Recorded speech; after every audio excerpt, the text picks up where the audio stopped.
7월 24일 화목의 메시지 요한계시록 16장 1절에서 11절 말씀입니다. 또 내가 들으니 성전에서 큰 음성이 나서 일곱 천사에게 말하되 너희는 가서 하나님의 진노의 일곱 대접을 땅에 쏟으라 하더라. 첫째 천사가 가서 그 대접을 땅에 쏟음에 짐승의 표를 받은 사람들과 그 우상에게 경배하는 자들에게 악하고 독한 종기가 나더라. 둘째 천사가 그 대접을 바다에 쏟음에 바다가 곧 죽은 자의 피같이 되니 바다 가운데 모든 생물이 죽더라. 셋째 천사가 그 대접을 강과 물 근원에 쏟음에 피가 되더라. 내가 들으니 물을 차지한 천사가 이르되 전에도 계셨고 지금도 계신 거룩하신 이여 이렇게 심판하시니 의로우시도다. 그들이 성도들과 선지자들의 피를 흘렸으므로 그들에게 피를 마시게 하신 것이 합당하니이다 하더라. 또 내가 들으니 제단이 말하기를 그러하다. 주 하나님 곧 전능하신 이시여 심판하시는 것이 참되시고 의로우시도다 하더라. 넷째 천사가 그 대접을 해에 쏟음에 해가 권세를 받아 불로 사람들을 태우니 사람들이 크게 태움에 태워진지라. 이 재앙들을 행하는 권세를 가지신 하나님의 이름을 비방하며 또 회개하지 아니하고 주께 영광을 돌리지 아니하더라. 또 다섯째 천사가 그 대접을 짐승의 왕좌에 쏟으니 그 나라가 어두워지며 사람들이 아파서 자기 혀를 깨물고 아픈 것과 종기로 말미암아 하늘의 하나님을 비방하고 그들의 행위를 회개하지 아니하더라. 아멘. 오늘 본문은 하나님의 진노의 일곱 대접이 시작되는 장면을 묘사하고 있습니다. 세 개의 사이클 중 마지막 사이클인 대접의 시작입니다. 앞서 우리가 나누었듯이 이 세 개의 사이클은 각각 7개의 심판으로 구성되는데 이 전체에 총 21개가 쭉 나열되면서 순차적으로 일어나는 것이 아닙니다. 휴거나 레프트 비하인드 혹은 종말에 대해 다루는 여러 시나리오에서는 이것들이 하나씩 나열되며 종말이 온다고 하지만 요한계시록에서 말하는 것이 그것이 아님을 말씀드렸습니다. 이 세 개의 사이클은 하나님의 심판의 완전성과 더 강화된 내용을 보여줍니다. 첫 사이클인 인봉에서는 4분의 1이 영향을 받았었고 나팔에서는 3분의 1이 영향을 받았지만 이제 대접에서는 완전한 심판이 임합니다. 오늘 본문은 그 마지막 사이클이고 가장 심각한 심판들입니다. 그런데 여기서 우리가 반드시 주목해야 할 중요한 점이 있습니다.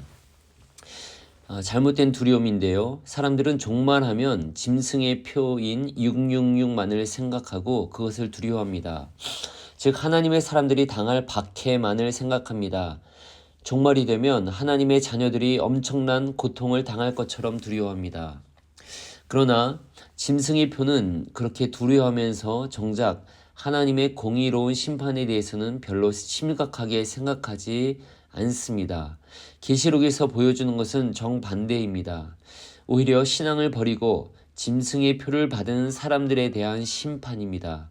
악인들과 하나님의 백성들을 고통스럽게 하는 악한 세력들에 대한 하나님의 완전한 심판인 것입니다. 2절을 보십시오. 첫째 천사가 가서 그 대접을 땅에 쏟음에 악하고 독한 종기가 짐승의 표를 받은 사람들과 그 우상에게 경배하는 자들에게 나더라. 심판의 대상이 명확합니다.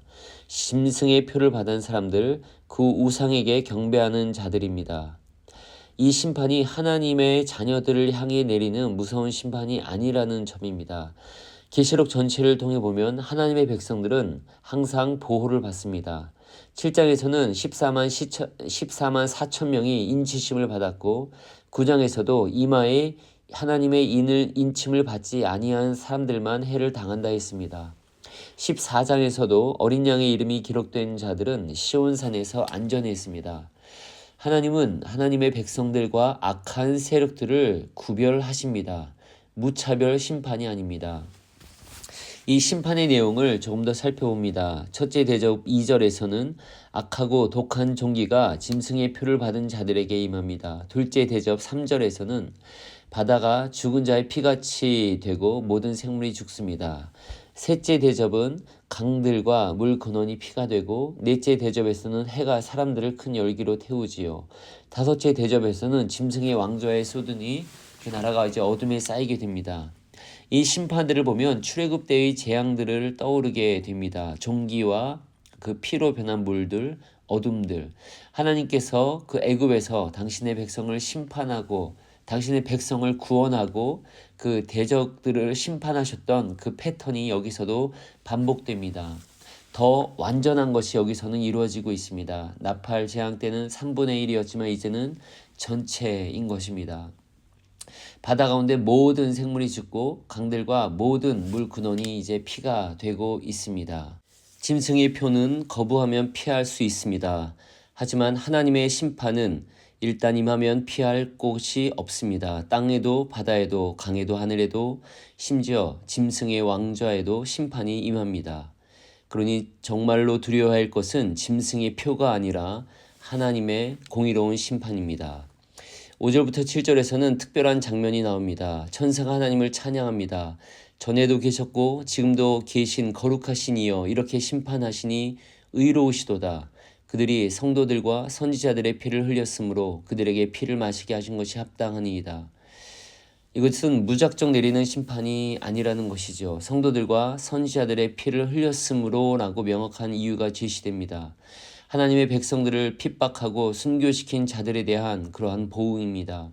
당시 로마 제국에 극심했던 기독교 박해를 생각해 보십시오. 원형 경기장에서 맹수의 밥이 되어 죽어간 수많은 성도들, 십자가에 못 박혀 죽은 순교자들.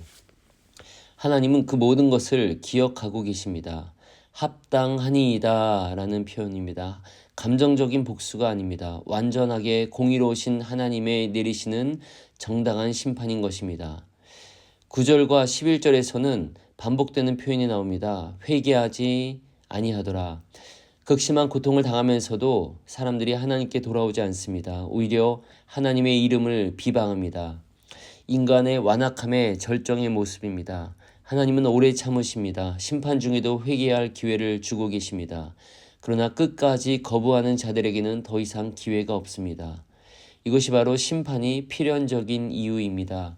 아무리 기회를 주어도 돌아오지 않는 완악한 마음, 그런 자들이 계속해서 그 세상에서 영향력을 행사하고 판을 친다면 세상에 정의는 없습니다. 그런 자들에게 하나님의 심판이 임할 것입니다. 기독교에서 바라보는 종말은 무섭고 두려운 것이 아닙니다. 희망과 기쁨의 종말입니다. 왜냐하면 악인들에 대한 하나님의 공정하고도 엄격한 심판이 내려지기 때문입니다. 그날은 하나님의 자녀들에게는 해방의 날이며 자유의 날입니다. 역사적으로 우리나라가 일제강점기에서 해방될 때의 그런 해방의 기쁨, 그것을 누리는 날이 되는 것입니다. 요한계시록이 쓰여지던 시기의 성도들이 로마의 밖에서 해방되기를 기대할 수 있었던 그런 기쁨의 날입니다. 시편 1편에서 말한 것처럼 악인은 그렇지 아니함이 오직 바람에 나는 겨와 같도다 했습니다. 바람에 나는 겨와 같아서 더 이상 갈 곳이 없으며 하나님의 그 엄격한 심판을 받게 되는 것입니다. 오늘 우리가 깨달아야 할 것은 무엇을 정말 두려워해야 하는가입니다. 짐승의 표는 일시적이며 거부하면 피할 수 있습니다. 그러나 하나님의 심판은 영원한 결과를 가져오며 피할 수 없는 것입니다. 하나님의 공의로운 심판을 생각해야 합니다. 우리는 예수 그리스도를 통해 그 심판에서 구원받았습니다. 따라서 심판의 날은 우리에게는 하나님이 주시는 자유와 기쁨의 날입니다. 요한계시록은 22장까지 구성되어 있으니 이제 마지막 하이라이트로 향해 가고 있습니다. 바라기는 화목의 메시지를 함께 듣고 계신 여러분들이 종말에 대해서 또 요한계시록에 대해서 좀 더 나은 이해를 가지셨기를 바랍니다. 종말은 완전한 하나님의 나라가 임하는 때이며 자비롭고 의로우신 하나님의 온전한 통치가 임하는 때입니다. 억눌려 있고 고통에 처해 있던 하나님의 자녀들이 신나게 길을 펴고 정말 행복에 겨워 살게 되는 날이 시작되는 때입니다. 마치 캐러밴 행렬로 중남미의 많은 사람들이 미국 땅에 들어와 살려고 하는 것처럼 더 나은 나라, 가장 완전한 나라에서의 자유로운 삶이 시작되는 때입니다. 당신과 내가 좋은 나라에서 그곳에서 만난다면 슬프던 지난 서로의 모습들을 까맣게 잊고 다시 인사할지도 몰라요. 오늘 붙여드릴 좋은 나라라는 노래의 가사처럼 슬픔과 애통을 모두 잊고 참 자유와 기쁨의 날이 시작되는 것이 종말입니다. 오늘 힘겹게 살아오고 계신 여러분께 이 본문이 위로와 희망이 되시길 바랍니다. 하나님의 심판은 악인들을 향한 것이며 하나님의 자녀인 우리에게는 완전한 해방과 자유의 소식입니다. 전능하고 영원하신 하나님, 당신의 사랑하는 아들 주 예수 그리스도의 이름으로 기도합니다. 무엇보다 먼저 영적인 나라, 즉 교회를 허락하시고 복된 복음의 사역을 허락하소서. 당신의 거룩한 말씀의 보화를 진실하고 분명하게 전할 수 있는 경건하고 신실한 설교자들을 보내주소서. 모든 분열과 이단 사상으로부터 저희를 보호해 주소서. 저희의 감사하지 않는 마음을 용서하소서. 그것을 생각한다면 벌써 오래전에 당신의 말씀을 거두어 가셨어야 함이 마땅합니다. 우리가 받을 만한 벌로 심판하지 마소서. 다시 한번 감사하는 마음을 구하노니 그것으로서 당신의 거룩한 말씀을 사랑하고 가장 귀하게 여기며 존경하도록 허락하소서. 저희의 삶이 그 말씀에 합당하도록 성숙하게 하소서. 말씀을 옳게 이해할 뿐 아니라 말씀의 요청을 행동으로 따르게 하소서. 말씀에 맞게 살게 하시고 날마다 선행해서 자라게 하소서. 그렇게 하여 당신의 이름이 거룩하게 되고 당신의 나라가 이루어지며 당신의 뜻이 이루어지게 하소서. 아멘.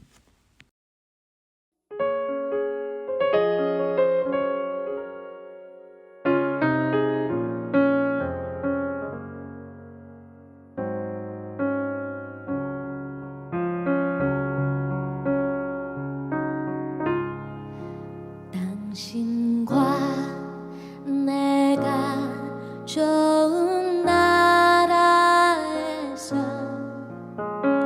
그곳에서 만난다면 슬프던 지난 서로의 모습들을 까맣게 잊고 다시 인사할지도 몰라요.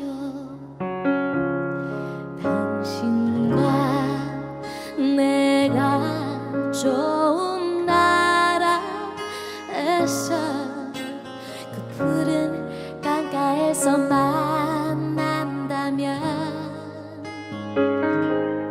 서로 하고프던 말 한마디 하지 못하고 그냥 마주보고 좋아서 웃기만 할 거요. 그 공무지개 속 물방울들처럼 행복한 거기로 들어가 아무 눈물 없이 슬픈 헤어림도 없이 그렇게 만날 수 있다면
좋은